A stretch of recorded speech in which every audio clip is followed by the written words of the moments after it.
घने जंगलों से घिरे एक शांत आश्रम में अनेक शिष्य तपस्या और ज्ञान की साधना करते थे। हर शिष्य में अलग अलग गुण थे, लेकिन उन सब में एक शिष्य ऐसा था जिसका व्यवहार सबसे अधिक विचित्र माना जाता था। उसका नाम था आरव। आरव का मन निर्मल था। वो किसी को भी दुख में नहीं देख सकता था।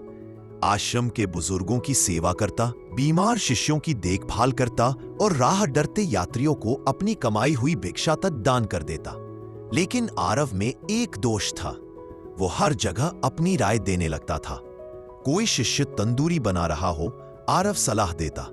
कोई लकड़ियां काट रहा हो, आरव उसे नया तरीका समझाने लगता।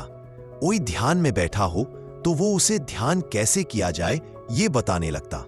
उसका उद्देश्य भला था, लेकिन उसकी आवाज हर समय लोगों के बीच गूंजने लगी। धीरे धीरे लोग उसके पास आना कम कर देते। कुछ उसे देखकर हंसते।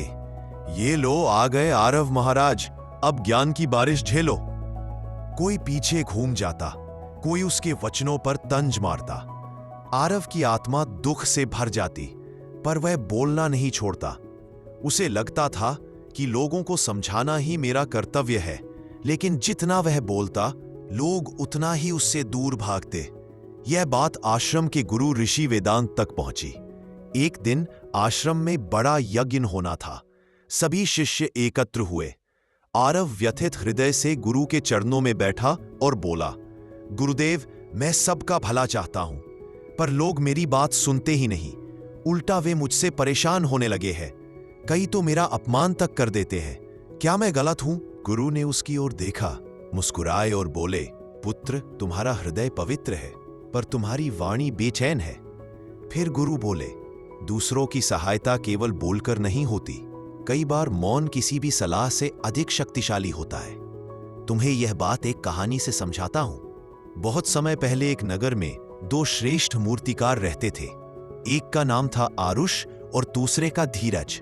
राजा ने घोषणा की, जिस मूर्तिकार की कला में सबसे अधिक जीवंतता होगी, उसे राजकला आचार्य बनाया जाएगा। दोनों कलाकार राज दरबार में पहुंचे। सबसे पहले आरुष आगे आया। वह जोर जोर से बोलने लगा, मेरी कला सर्वश्रेष्ठ है। मैं सबसे महान कलाकार हूं। मेरी मूर्तियां भगवान जैसी दिखती है। वह बोलता रहा, इतना कि उसकी कला से ज्यादा उसकी आवाज गूंजती रही। राजा समेत पूरा दरबार थक गया। अब धीरज की बारी आई।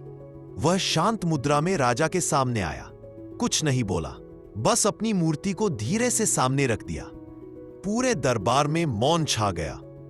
राजा ने मूर्ति देखी, इतनी शांत, इतनी जीवंत, इतनी सौम्य, जैसे स्वयं सत्य उसमें बस गया हो। राजा बोले, धीरज, तुमने कुछ नहीं कहा, पर तुम्हारी कला ने सब कुछ कह दिया। धीरज ने विनम्र स्वर में उत्तर दिया, महाराज, कलाकार की आवाज नहीं, उसकी रचना बोलनी चाहिए। जहां कला बोलती है, वहां शब्द अनावश्यक हैं। राजा मुस्कुराए, सही कहा, मौन ही सच्ची अभिव्यक्ति है। और धीरज को राजकला आचार्य घोषित कर दिया गया। गुरु ने आरव के कंधे पर हाथ रखा और बोले, पुत्र, आरुष की तरह तुम भी अपनी ही आवाज में अपने सत्य को दबा रहे हो। तुम्हारी नीयत अच्छी है, पर नीयत से ज्यादा महत्व नीति का होता है।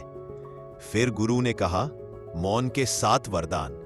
1, मौन मन को स्पष्ट करता है। बोलने से मन भटकता है, मौन से मन एकाग्र होता है। मौन बुद्धि को गहराई देता है। शोर में विचार खो जाते हैं, शांति में विचार जन्म लेते हैं। 3, मौन आत्मनियंत्रण सिखाता है। जो वाणी को रोक लेता है, वह क्रोध और भ्रम को भी जीत लेता है। 4, मौन रिश्तों में मधुरता लाता है। बहुत सी लड़ाइयां बोलने से बढ़ती हैं और केवल एक मौन से खत्म हो जाती है। 5, मौन व्यक्ति की प्रतिष्ठा बढ़ाता है। जो कम बोलता है, उसके हर शब्द की कीमत बढ़ जाती है। 6, मौन आध्यात्मिक शक्ति जगाता है। वाणी शांत हो तो आत्मा की आवाज सुनाई देती है। 7, मौन सफलता का मार्ग है। सफल व्यक्ति सुनता अधिक है, बोलता कम, और इसी से वह आगे बढ़ता है। गुरु बोले, आरव, याद रखो, बोलना आसान है, पर सही समय पर सही शब्द बोलना ही ज्ञान है। और कई बार मौन ही सबसे बड़ा उत्तर होता है। आरव की आंखें नम हो गईं। उस दिन उसने प्रण लिया, अब मैं बोलने से पहले सुनूंगा और सुनने से पहले समझूंगा। और इसी बदलते मौन ने उसे आश्रम का सबसे प्रिय शिष्य बना दिया।